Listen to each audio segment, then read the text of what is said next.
मायक्का माता, ज्यांना काही ठिकाणी मायव्वा किंवा महाकाली म्हणूनही ओळखलं जातं, ही लाखो भक्तांच्या हृदयात वास करते.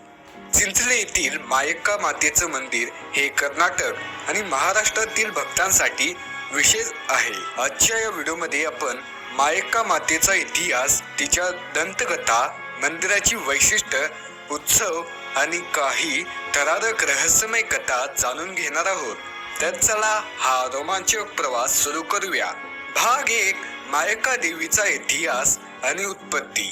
चिंचले येथील मायक्का देवी ही कर्नाटकातील बेळगाव जिल्ह्यातील रायबाग तालुक्यातील एक प्रमुख कुलदेवता आहे. स्थानिक नोंदीनुसार मायक्का मातेचा इतिहास 19व्या शतकापासूनच आहे. काही कथांनुसार मायक्का माता ही कोकणातून किंवा महाराष्ट्रातील मानदेश, सांगली जिल्हा, आटपाडी तालुका भागातून चिंचलीत आली. 1881 मध्ये मायक्का मातेच्या मंदिराची स्थापना झाल्याची नोंद आहे. 1998 साली मायक्का माता ट्रस्टची स्थापना झाली, जी मंदिराचे धार्मिक आणि सामाजिक कार्य पाहते. मायक्का माता ही माता दुर्गेचं एक शक्तिशाली रूप मानलं जातं. ती शेतकरी, मेंढपाळ आणि ग्रामीण समुदायाची रक्षक आहे.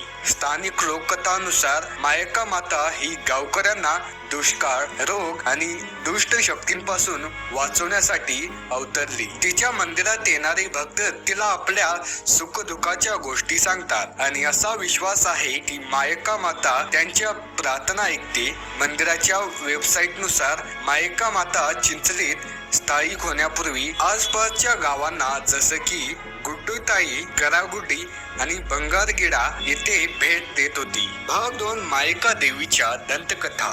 मायक्का मातेशी संबंधित अनेक दंतकथा चिंचली आणि आसपासच्या गावांमध्ये प्रचलित आहेत. या कथा तिच्या शक्ती आणि करुणेची कहाणी सांगतात. चला काही प्रमुख कथा पाहूया. कथा 1. राक्षसांचा नाश. स्थानिक लोककथेनुसार मायक्का माता कोकणातून चिंचलीत आली.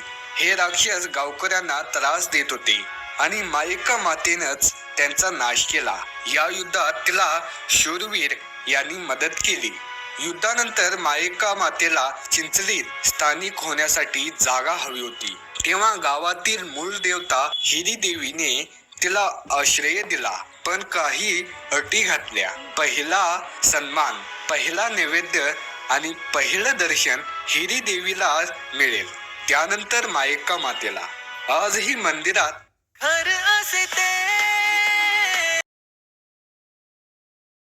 पाळला जातो. कथा 2.